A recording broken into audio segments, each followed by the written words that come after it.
Good afternoon, dear friends. Welcome to Amrita IAS Academy. My name is Gautam, and today we will discuss a few aspects related to Indian polity. Today we will try and analyze the syllabus, see what exactly constitutes the core of the syllabus related to Indian polity. Now we know that Indian polity is a very important segment for the civil services examination, both for the preliminary as well as for the mains. The number of questions that have been asked from this segment of the syllabus keep ranging. There were years when there used to be 10 questions, 12 questions, In 2020, there were not less than 24 questions from Indian polity. It shows that the amount of weightage given to Indian polity is not very static, it varies, and we can very safely conclude that every year, as far as the Indian polity is concerned, we have around 10 to 20 questions from Indian polity. In 2020, we had 16 questions, right? So, the significance of Indian polity for the preliminary examination need not be overstated. You got to be very strong in Indian polity, and in the mains part of the syllabus, in paper 2, Indian polity and governance accounts for 150 marks. So, every year, in the mains part of the syllabus, 150 marks are allotted to Indian polity and governance. Now, that shows the weightage given to Indian polity in the mains part of the examination. The maximum weightage of all the general studies segments is given to Indian polity. Obviously, the reason is that any prospective bureaucrat should have proper understanding of law and the constitution, because he has to work within the bounds of the constitution. And therefore, Indian polity had been given such massive weightage in both the preliminary as well as the mains examination. Now, you know that in the preliminary, the nature of questions which are being asked tend to be very, very diverse. There are questions which test a candidate's understanding of the concept. There are questions in the preliminary part of the syllabus, in the preliminary question paper, which ask the candidates, which seek to test a candidate's understanding of the application part of the syllabus. The application part of the concept. So, these are several areas which are being asked in the preliminary, but in the mains part of the examination, we see that the questions that are being asked in the polity are very, very diverse. They range from not only testing a candidate's conceptual clarity, but also his understanding of the working of the constitution. The questions are also about how much candidate is updated with respect to the events that are slowly unfolding in Indian political system. The candidates are also tested on their understanding of how the constitutional provisions and laws and policy interventions of the government are undergoing a change. It is in this context that we should try and understand the syllabus for the preliminary and for the mains. And you know that as far as the preliminary part of the syllabus is concerned, the UPSC does not give any specific indication on what exactly will be the content of the syllabus. For Indian polity, what we find is a very broad outline of the syllabus. Okay. Now, you know that the UPSC in its notification has mentioned that Indian polity shall consist of Indian polity and governance, constitution, political system, Panchayat Raj, public policy and rights issues. These are the only things which are mentioned as a part of our syllabus in Indian polity. It means that the UPSC had only outlined the nature of the topics which are going to be covered as a part of our preliminary preparation. Therefore, we will have to be a little more pointed to try and direct our preparation into covering all those areas which are very, very important and relevant for the preliminary. Okay.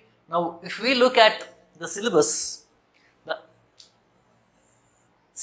indicates that there are going to be questions on Indian polity, obviously, and governance, issues related to governance, people's participation, right to information, citizens' charters, e-governance initiatives, all those issues related to governance that are going to be covered as a part of this. Secondly, in Indian polity, the UPSC had indicated that the focus will be on constitution and political system. Okay, so candidates will have to start their preparation by understanding constitution. by understanding the various aspects of Indian Constitution, by understanding the historical underpinnings, by understanding the structure of the government, by understanding the basic features of Indian Constitution, and also how the Indian Constitution had been, interpreted by the courts from time to time. So all these things will be a part of our understanding as far as preliminary is concerned, to that syllabus which relates to Indian Constitution. So we'll have to understand Constitution, and we'll have to understand the fundamentals and the features of the Indian Constitution. Okay. Secondly, political system. This is the second term which is used. As a part of this, we'll have to understand how the Indian political system operates. Okay. Because there are a good number of areas in the Indian political system which are outside the scope of Constitution. Obviously, we have pressure groups, we have political parties. Political parties and pressure groups have not been recognized by the Indian Constitution. The Indian Constitution does not recognize party system and political parties. They are a part of Indian political system, So there are a good number of conventions, there are a good number of practices which have evolved in the process of the working of Indian Constitution. Okay, party system being one among that, pressure groups being one among that, And of course, cooperative sector is now constitutionally recognized. Even previously, though India had one of the world's largest cooperative movement, the entire structure of Indian cooperative movement has not been recognized by the Constitution. So political parties, pressure groups, interest groups, cooperative sector till very recently, very recently cooperative societies have been recognized by the Indian Constitution. Till then, they have not been recognized by the Indian Constitution. Therefore, there are a good number of things that go on which are outside the purview of Indian Constitution. Okay, elections, the practice of elections, and a good number of other aspects which are not included in the Constitution is what we'll have to study as a part of Indian political system. So these are the two areas that we'll have to very broadly try and understand as far as Indian Constitution is concerned. And secondly, Panchayat Raj Institutions. They have been specifically mentioned as a part of your syllabus in the preliminary, though they have been now considered to be part of Indian Constitution, because Panchayat Raj institutions are now constitutional bodies. A specific mention has been given to these bodies because of the insistence by UPSC on grassroots democracy, So there are definitely going to be questions, and Panchayat Raj institutions are going to be a very important area or a focus area as far as questions in the preliminary examination are concerned. They have been specifically mentioned. Therefore, candidates required to understand the history of Panchayat Raj institutions, how they have evolved, how they were there previously, what were the functions that were being performed, what is their structure, organization and functions today, what is their constitutional status, how they are working, and to what ends Panchayat Raj institutions are working, All these aspects will have to be very carefully scrutinized by students. This part of the syllabus becomes very, very important, not only for a preliminary, even for the mains also. Okay, because that as an officer today, we are supposed to work in close tandem with public functionaries, even at the grassroots levels, isn't it? Therefore, candidates aspiring for civil services required to have very, very strong understanding of how these self-governing institutions operate. Okay, so that's the reason why it has been specifically mentioned as a part of our syllabus. Next, we have another topic called public policy. Okay, now public policy is one area of the syllabus in Indian polity which includes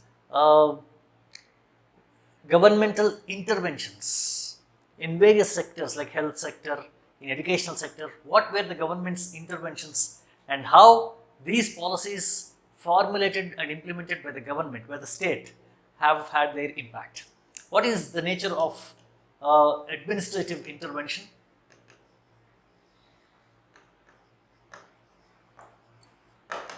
What was its impact? What is the mechanism of state intervention?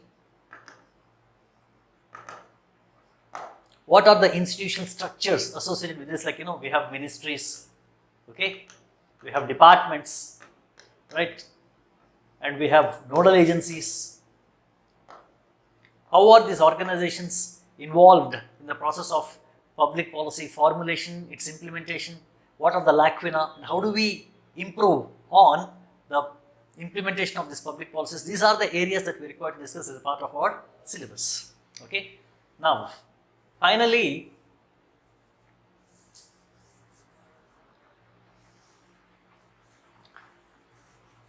another topic that has been specifically mentioned is what's called as rights issues.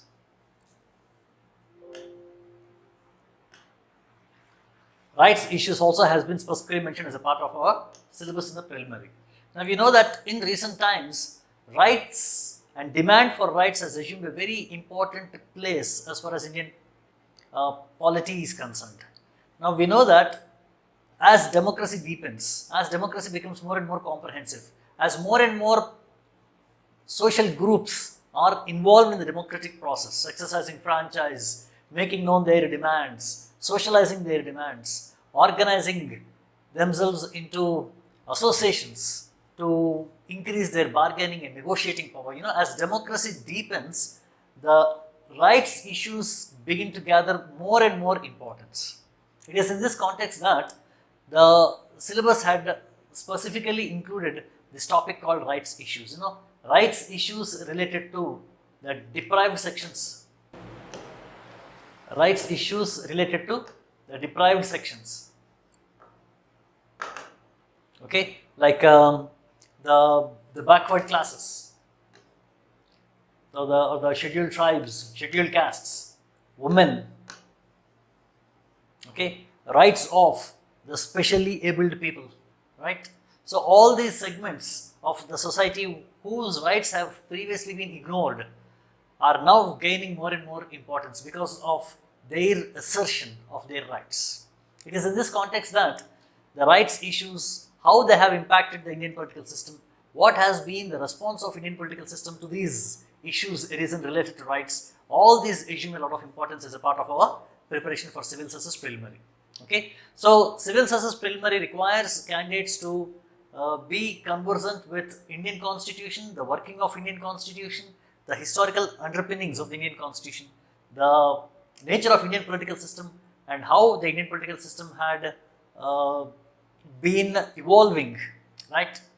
Right from the time of our independence till date. Okay, so we see that the Indian political system had been evolving in a very, very clearly discernible manner, isn't it? We can trace that from the nature of political participation, the voter turnout, and the deepening of Indian democracy because of expansion of political parties and expansion of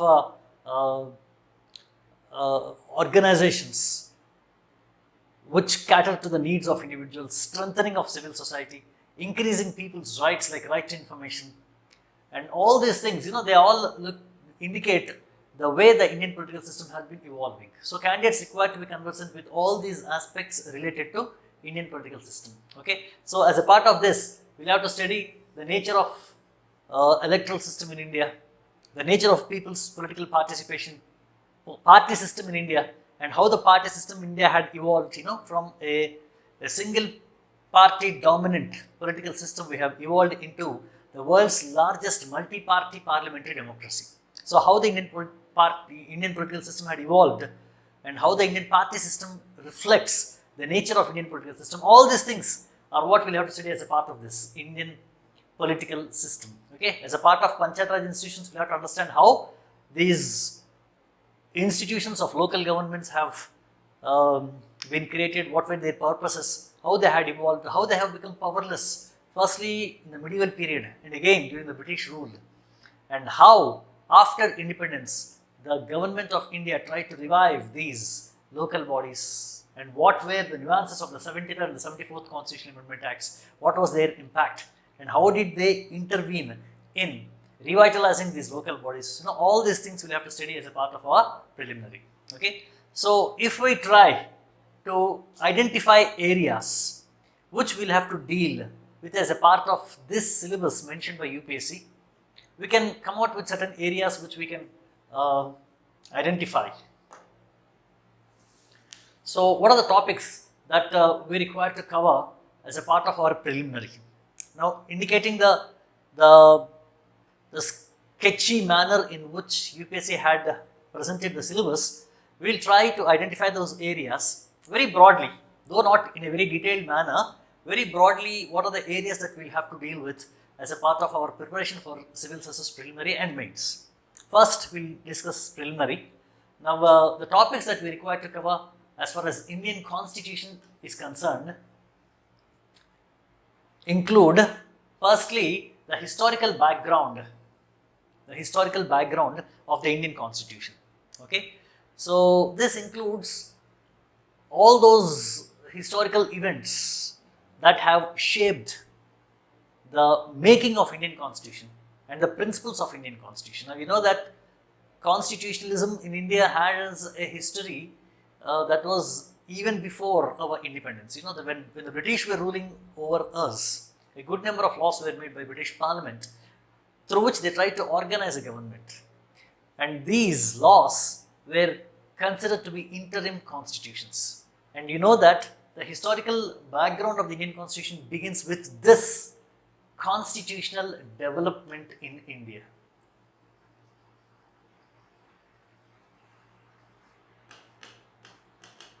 Constitutional development in India.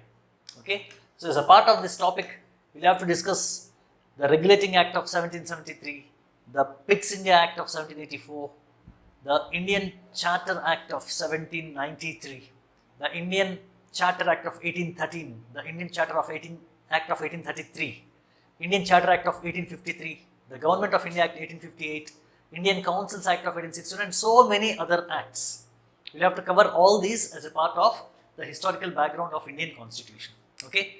Along with these acts, we'll also have to cover several other aspects related to Indian constitutional development, which include things like Simon Commission and its recommendations, Wavell Plan, we have the Mountbatten Plan or the June 3rd Plan.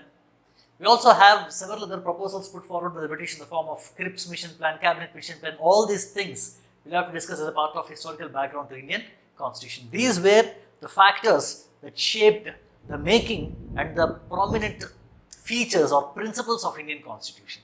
Okay, so this will be the first topic that we'll be discussing as a part of our syllabus in Indian polity for civil services preliminary. Secondly, we'll also have to discuss the basic features of Indian Constitution. The basic features of Indian Constitution. You know that there are certain features of Indian Constitution which candidates require to understand, and these include topics like Preamble to the Indian Constitution. Preamble to Indian Constitution. We'll have to try and understand the nature of Preamble, the various aspects related to Preamble, whether Preamble is a part of Indian Constitution, whether it is justiciable or not, whether Preamble can be considered to be at par with specific laws enshrined in the Indian Constitution, which are in the form of articles. What is the nature of Preamble? Whether Preamble is amendable, and how far does Preamble help us to understand the Constitution? What exactly is the subject matter of Preamble? You know, these are the things that we'll have to study as a part of Preamble to the Indian Constitution. Also here, the candidates required to be conversant with various terms associated with Preamble. For example, there are terms like sovereign, socialist, secular, democratic republic. Okay, this is the nature of state as declared by the Preamble. Preamble declares India as a sovereign, socialist, secular, democratic republic. We'll have to understand the meaning of each of these terms. The candidates are required to be conversant with each of these terms. Okay, and secondly, Preamble also contains a list of aspirations that the Constituent Assembly sought to realize in India. Okay, those aspirations also have to be understood by candidates. And how our courts have interpreted the several terms associated with Preamble, you know, they are also very, very important. So this is the first topic as far as basic features of Indian Constitution is concerned. Secondly, we'll also have to discuss the topic of citizenship.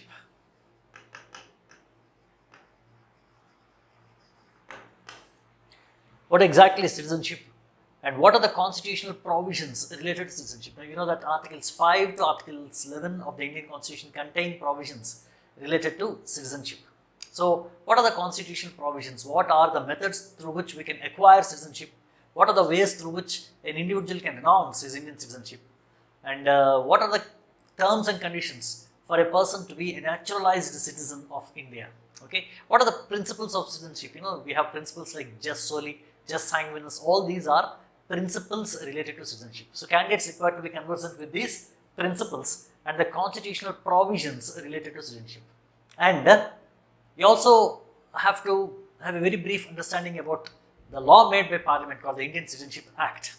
Some brief understanding about this law and the changes made to the provisions related to citizenship and any other incentives granted to people of Indian origin. Okay, so all these things form a part of our understanding of citizenship. That forms the second topic related to the basic features of Indian Constitution.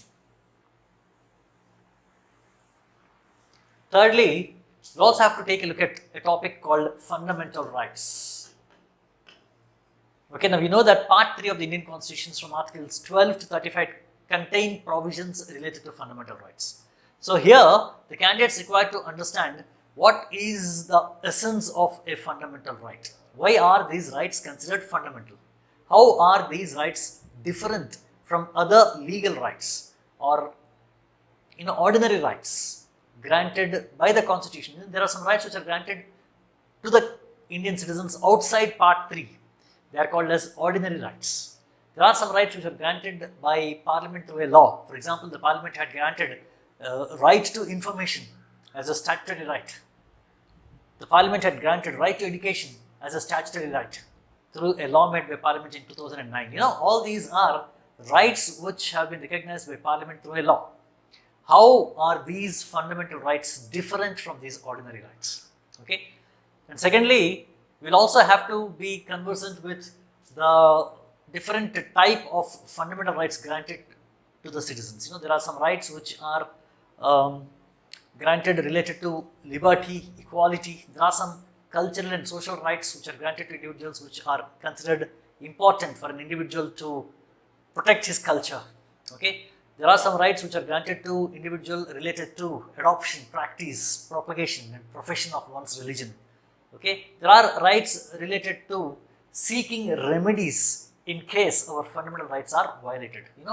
These are several rights that are granted to individuals. Candidates have to be conversant with these rights. Not only with these rights, candidates will also be required to be conversant with several laws made by Parliament to enforce these rights.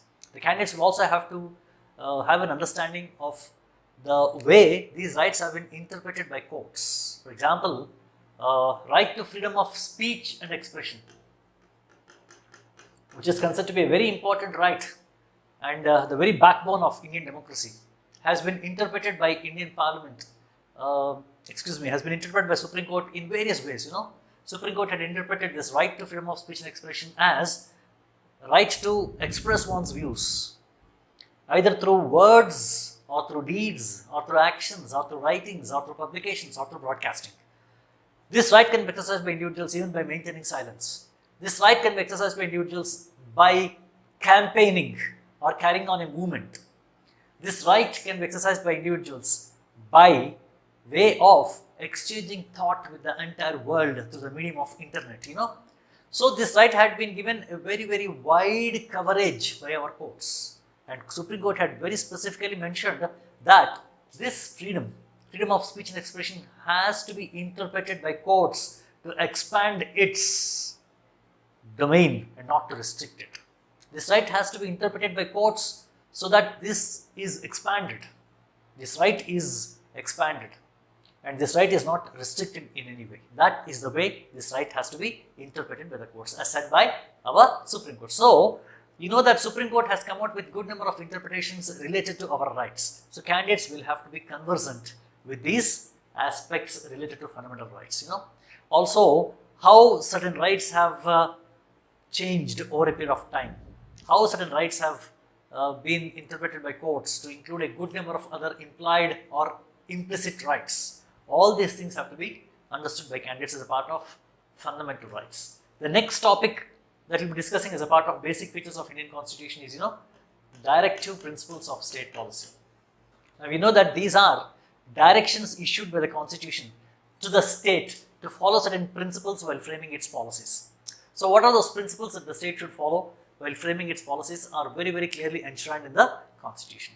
Okay, though these directive principles are non-justiciable and we cannot approach the courts for getting these directives implemented, they act as guidelines. Okay, now candidates will have to be conversant with the nature of these directive principles of state policy. Now we know that directive principles of state policy are positive, they expand the scope of state activity. Directive principles are non-justiciable. It means the courts cannot order their implementation to their judgments. Directive principles of state policy can be brought into force through appropriate laws made by legislatures. And directive principles of state policy realize a welfare state in India. These are the characteristic features of directive principles of state policy. Candidates will have to be conversant with these features of directive principles of state policy. Also, the candidates will have to remember the various directive principles and the articles related to directive principles. A good number of students tend to be getting doubts as to whether a candidate requires to remember all the articles or not. There was a student who had mugged up the entire 395 articles in the Indian Constitution. He prepared some short memory techniques to remember these articles. He memorized the entire list of articles and he came to me and he told me that my preparation for Indian polity is over. He said, I have read and I have memorized the entire Indian Constitution. But that's not the way, isn't it? Just as economy is not about data and figures, history is not about dates and events, Indian polity is not about articles. But notwithstanding this fact, we have to remember that in chapters related to fundamental rights, directive principles, Panchayat Institutions, in these three topics, all the articles are important. Candidates have to remember all the articles in these three topics. In the rest of the topics, whatever are the articles that we discuss in the class, if you can remember those articles, that will be enough. Okay, so in these three chapters, all the articles are important and candidates will have to remember all the articles, but with respect to rest of the syllabus, whatever the articles that we discuss in the class, for example, when we discuss Parliament, we discuss Article 75 Clause 2, we discuss Article 75 Clause 3, okay. Whenever we discuss those articles are important, they are relevant and you'll have to remember them, both for your preliminary as well as for your mains. So outside these three topics, roughly around 20 articles, 20 to 30 articles is what you'll have to remember, not more than that, okay. So all the articles that we discuss in the class, outside these topics, you please make a note of those articles and make an effort to try and remember them, okay. But in these three topics, fundamental rights, directive principles and Panchayat Institutions, all the articles are important. You cannot, escape from remembering these articles. All the articles in these three topics are important. They are very easy, isn't it? Article 12, definition of state. Article 13, definition of law. Article 14, equality before law. Article 15, prohibition of discrimination. Article 16, prohibition of discrimination in public appointments. If you can remember these articles in such very simple and lucid manner, it won't take more than half an hour to 1 hour for a candidate to remember all the articles in all these three topics. It's so easy, okay. But for the rest of the topics, articles that we refer to in the class, they are important. You'll have to remember them, you'll have to reproduce them even in your mains answers as well. So whenever you're writing an answer on Indian Parliament, the articles that we refer in the class, if you can remember them and reproduce them in the answer, you get good scores, okay. Your answer becomes more more appropriate. Your answer becomes more complete if you can refer to these articles, okay. So we'll have to take a look at directive principles and several other aspects like fundamental duties, okay. The nature of fundamental duties, why they have been enshrined in the Indian Constitution, and what were the various committees related to fundamental duties, what is their constitutional status, whether they are justiciable or not, okay. These are the few things that you'll have to remember as far as fundamental duties are concerned. So this will be a part of our understanding of basic features of Indian Constitution. Apart from that, you also have to have an understanding of the features of Indian Constitution related to the structure of governance, okay. You know that in India we have provided for a parliamentary democracy, okay. The Indian Constitution provides for a federation. It provides for a federation. The nature of Indian federation and why we have adopted federation, and the nature of distribution of powers between the center and the states, the domain and the jurisdiction of the union government, the state governments, these are those things which give a specific characteristic trait or specific features to the Indian constitution. It is these that you will have to be conversant about. The union and its territory. Okay. What is the distinction between Indian union and Indian territory? What is the distinction between the Union of India, the territory of India? Okay. Do these terms both indicate the same, or is there any technical meaning? These are the several aspects that we will have to clearly remember as a part of our syllabus in the preliminary. Okay. Next, the federal structure. The federal structure. Okay. Now we know that the Indian constitution had created a federal structure in our country, isn't it? A federation has been created in our country by the Indian constitution. Now, a federation is a type of government which is based on the distribution of powers between the center and the states. So, as a part of this topic, we'll have to understand the motivations behind creation of a federation. Why a federation? What is the purpose of a federation? You know that a federation is a form of government in which the powers are very, very clearly divided between the center and the states. So, the most important feature of a federation is division of powers. We have a central government, we have a state government. We have central government with its own powers, we have a state government with its own powers. Neither the central government can interfere with the powers of the states, nor the states empowered to interfere with the powers of the center. So, each level of the government has its own powers. So, powers have been divided between the center and the states. Why? Why did we think that we have to divide the powers between the center and the states? Now, you know that in those countries in which all the powers are concentrated at the center becomes very strong. Isn't it? The center becomes very, very strong, and the center will be very ably endowed to deal with any exigencies like war or external aggression or rebellion within India, So, to deal with such circumstances, we will require a very strong central government, and we can create a very strong central government by concentrating all the powers in the hands of the center. Okay, but we have not done so. We have chosen to divide the powers between the center and the states. Okay, in countries which are federation, according to Lord Bryce, the governments are always bound to be weak. A federal government is always a weak form of government. This has been the viewpoint put forth by a good number of political scientists, including, people like Crossman, Bryce. They felt that a federation is always a weak form of government because the resources are divided between the center and the states, the powers are divided between the center and the states, the personnel is divided between the center and the states. Therefore, the center will not have all the resources, all the powers at its command to deal with exigencies or situations of emergency. Therefore, a federation is always a weak form of government, as claimed by some political thinkers. Then why did we choose or did we opt for creation of a federation? Why we have created a federal system in India? What was our motivation? What is the nature of our federation? Okay, you know that in India, though we have created a federation and we have divided the powers between the center and the states, we have clearly made the center very, very powerful vis-a-vis the states, isn't it? We have a very, very strong and a powerful central government. What is the nature of Indian federation? How we have divided the powers? And though we have created a federation, there are certain unitary features in the Indian constitution. What are those unitary features?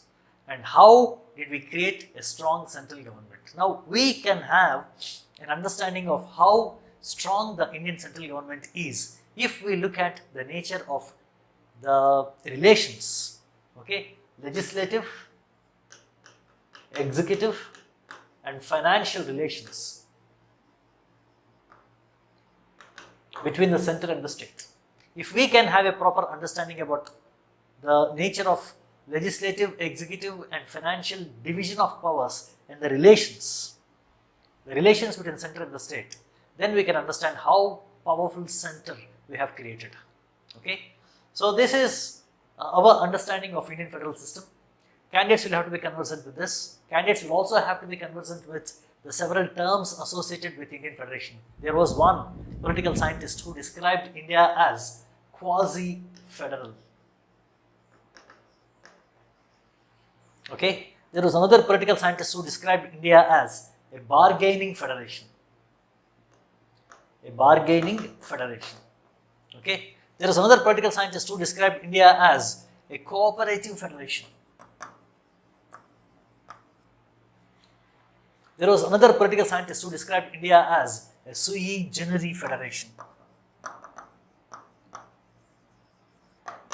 So there are different terms that have been associated with the nature of Indian Federation. Why? Why all these terms? And what is the true nature of Indian Federation is what we'll have to understand. So this forms our study of the federal structure of India. Why federation? What is the nature of Indian Federation? What are the distinct features or the unitary features of Indian Federation? What is the nature of center-state division of powers and relations vis-a-vis legislative, executive and financial? What were the trends in the evolution of Indian Federation? What were the conflicts that we have seen?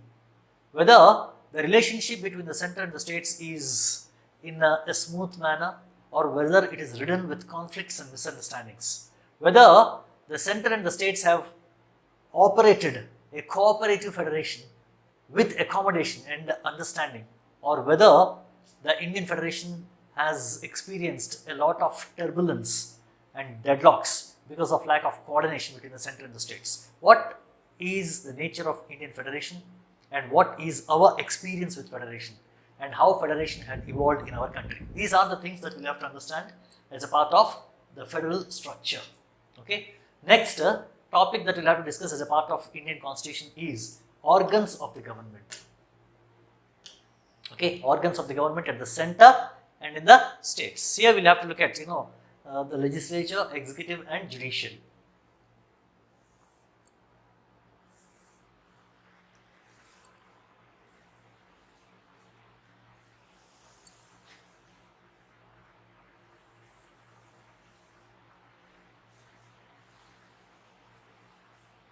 So what are the various organs of the government and how they have been composed at the central level, at the state level? What are the functions that these organs perform? Now you know that we have provided for federation, therefore we have a government organized at the center and we have another government organized at the state level, isn't it? Right, so we'll have to study about union legislature, union executive, union judiciary. We'll have to study about the state legislature, state executive and state judiciary. We'll also have to understand how the subordinate judiciary is constituted in our country. Okay, so as a part of organs of the government, we'll have to study not only their structure and composition, it is about how we understand the working of these organizations. Okay, so whether the Indian parliamentary system is working properly or not, whether the union executive is accountable, transparent, responsive or not, whether the judiciary in this country has been able to interpret the constitution in a free, fair and a just manner or not. What are the problems associated with working of each of these organizations? Okay, for example, Supreme Court had declared once that the laws that are being made by legislatures are fit to be put in the dustbins. Okay, such a very extreme comment by the highest seat of judiciary in this country, the Supreme Court, calls for a relook at the way our organizations have been performing. Okay, whether truly the laws that are being made by our parliament are serving their purpose or whether, as said by Supreme Court, they are fit to be put in the dustbin or not. This is what we'll have to see. Secondly, what is the nature of our executive? Has the Prime Ministerial Office or the Prime Minister's Office, the PMO, has it cornered all the executive power? Or is our cabinet working with a sense of collective responsibility to the legislature? Has the government become intolerant and unaccountable? Is our executive working in a democratic manner or not? So these are the few things that we'll have to understand as a part of our working of our executive. Next, judiciary. You know that the role that judiciary is playing in India had been very, very specifically mentioned as judicial activism. You come across this term very often, judicial activism, okay, which is assumption of new and unconventional responsibilities by our judiciary acting as an agent of socio-economic change.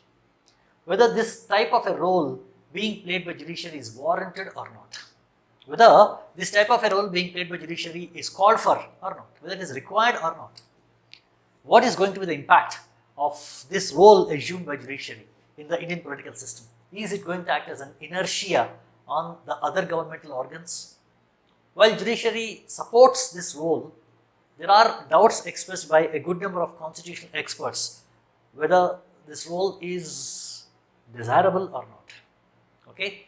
Now, you know that in a country like India, we have adopted democracy as a fundamental feature of our constitution. It means the voice of people should be the voice of God. Therefore, any social or economic changes should emanate from the highest representative body in this country, the parliament. That should be the forum which ushers social and economic changes. But can the judiciary do this, assuming an activist role?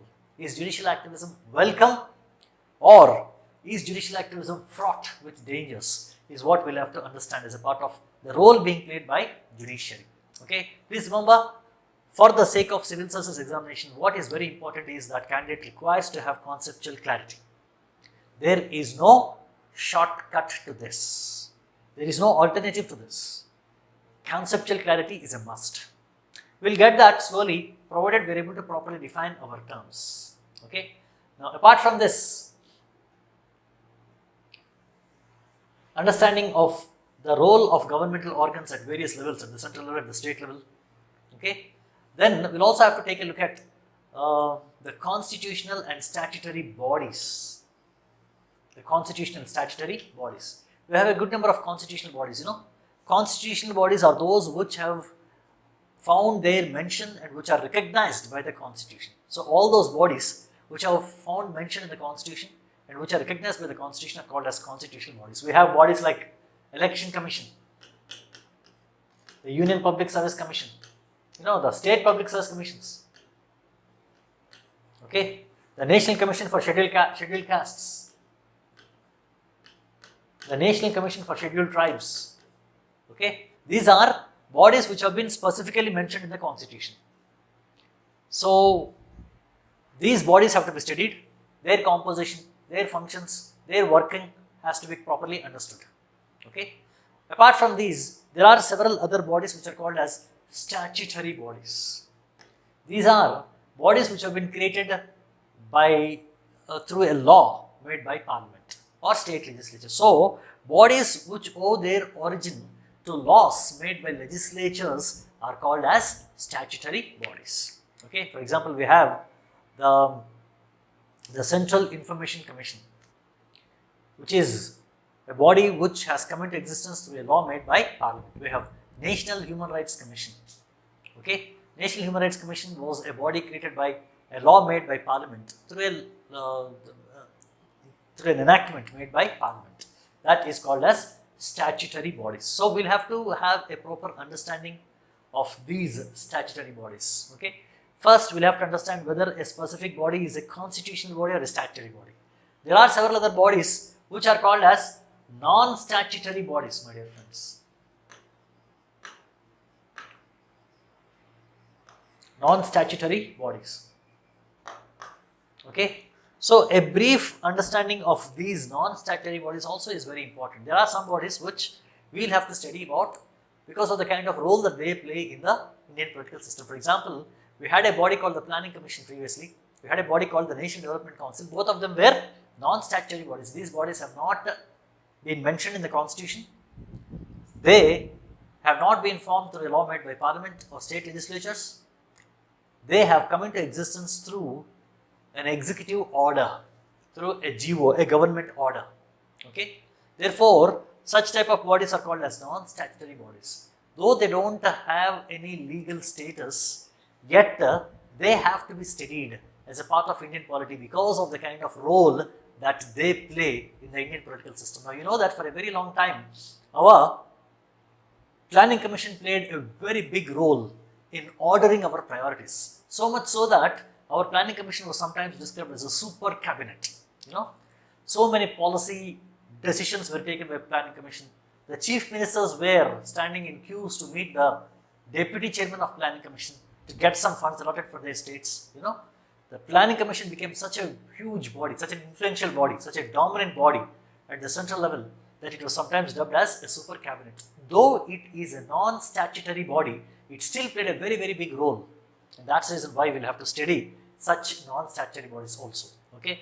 So all those bodies which play a very important role in Indian political system, constitutional bodies, statutory bodies, non-statutory bodies, all of them fall under our scanner as far as Indian polity is concerned. We'll have to study them, understand them. Okay. Another thing that we'll have to take a look at is, things like grassroots democracy. Okay. As a part of this, we have to study the nature of local bodies in India,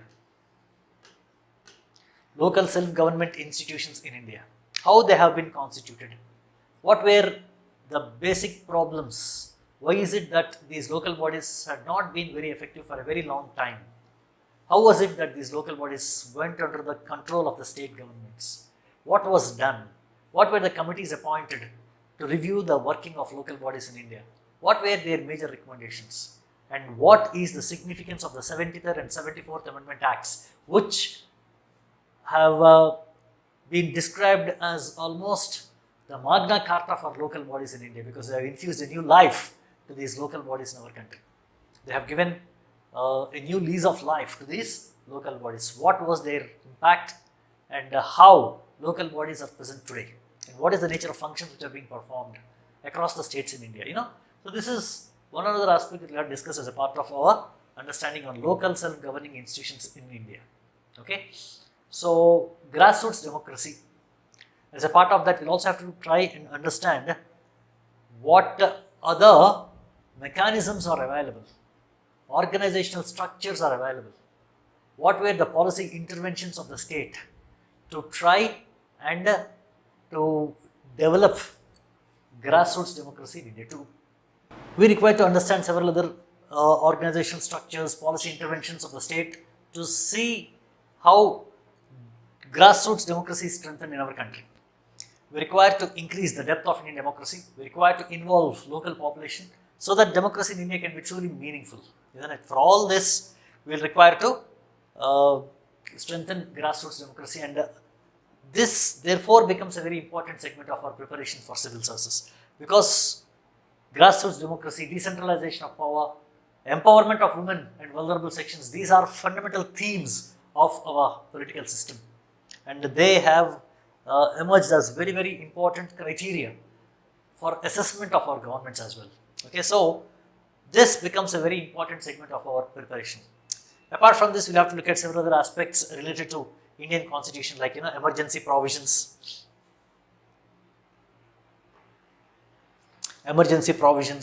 then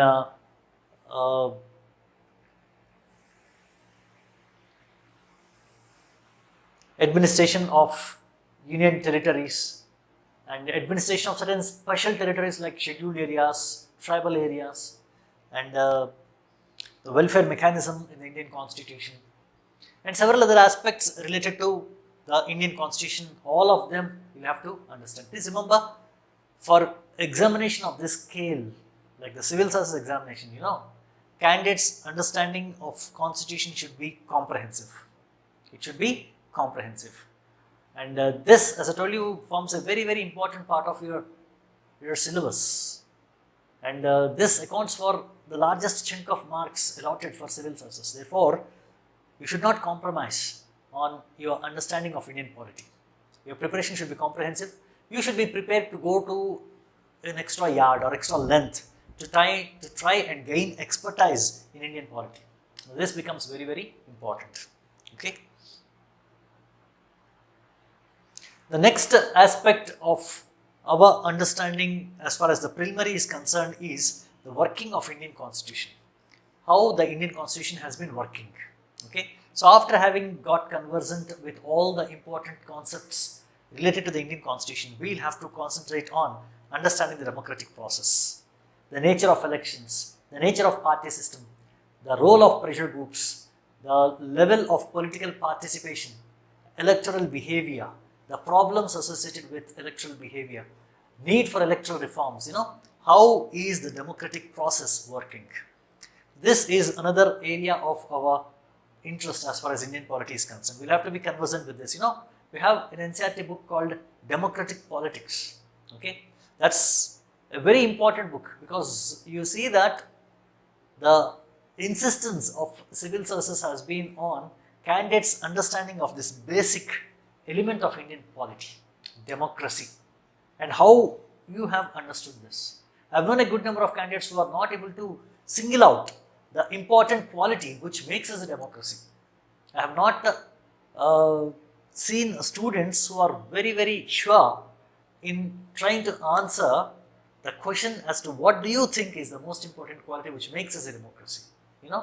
So this is the understanding that is required. Also, we'll have to understand how the democratic process is operating in India, how democracy is operationalized in our country. Second, we'll also have to take a look at the welfare mechanism under the Indian Constitution and through policy interventions. This is specifically related to the rights issues. What were the policy initiatives and policy interventions of the government which put in place an elaborate welfare mechanism in our country? The institutional structures, the policies, the commitments made by the government, the constitutional provisions, the laws made by parliament, special treatment, reservations, all of them form a part of welfare mechanism. Okay, so candidates will have to be conversant with the various issues related to welfare mechanism and how they had sometimes led to conflict. Okay, thirdly, we'll also have to be having an understanding of important acts made by parliament.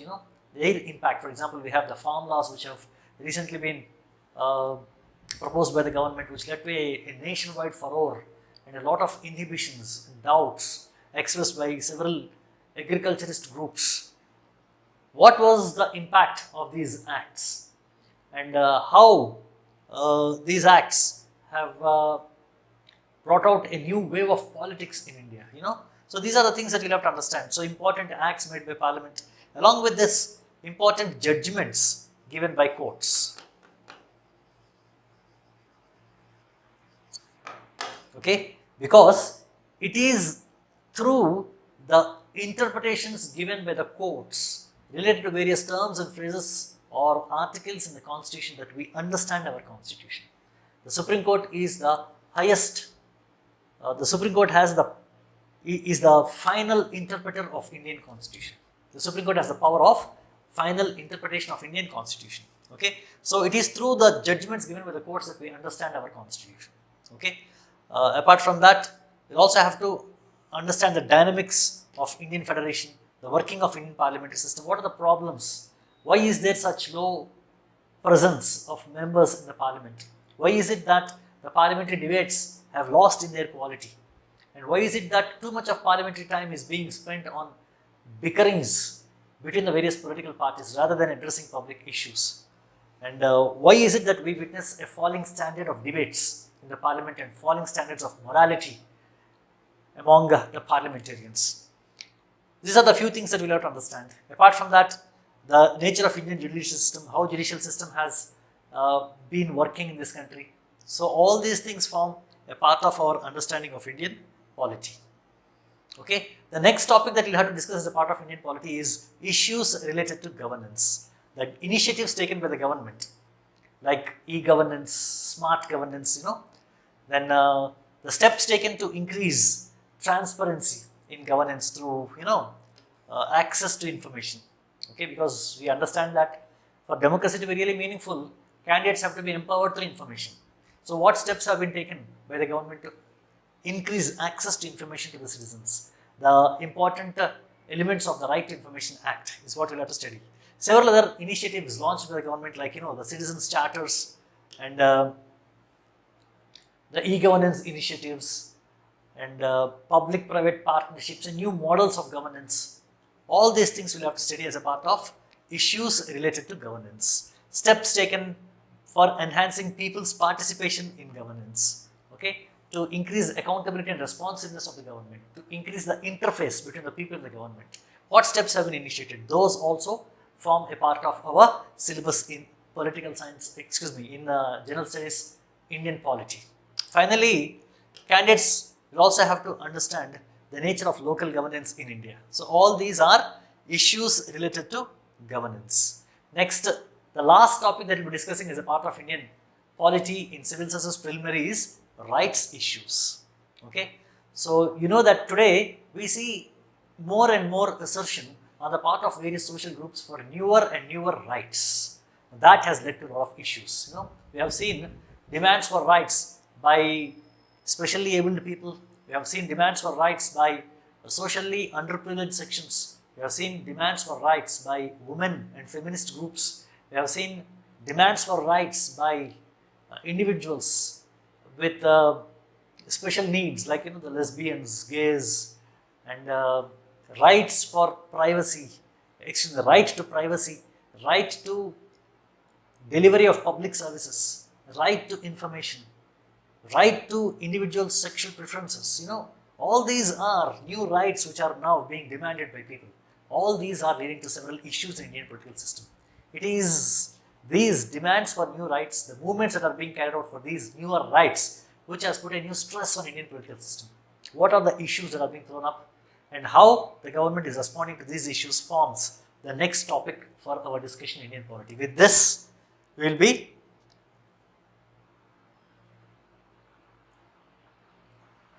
doing, these are the areas that we will be doing as a part of our civil services preliminary. Okay. As far as civil services mains is concerned, please remember that the syllabus is very detailed, and syllabus in civil services mains is very clear, and it gives us an indication of what are the topics that we are supposed to cover.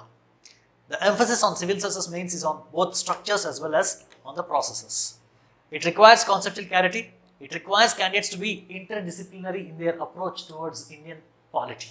Okay, because you know that in Indian polity, civil services, general studies mains, the topics that have been very specifically mentioned include topics related to planning, health, educational sector, topics related to economic reforms, and politics related to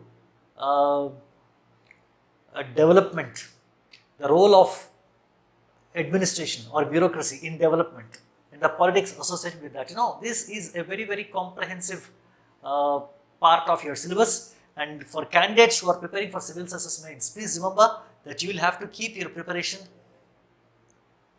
interdisciplinary, and you'll also have to be continuously updated or contemporaneous in your preparation for civil services mains. Thank you so much.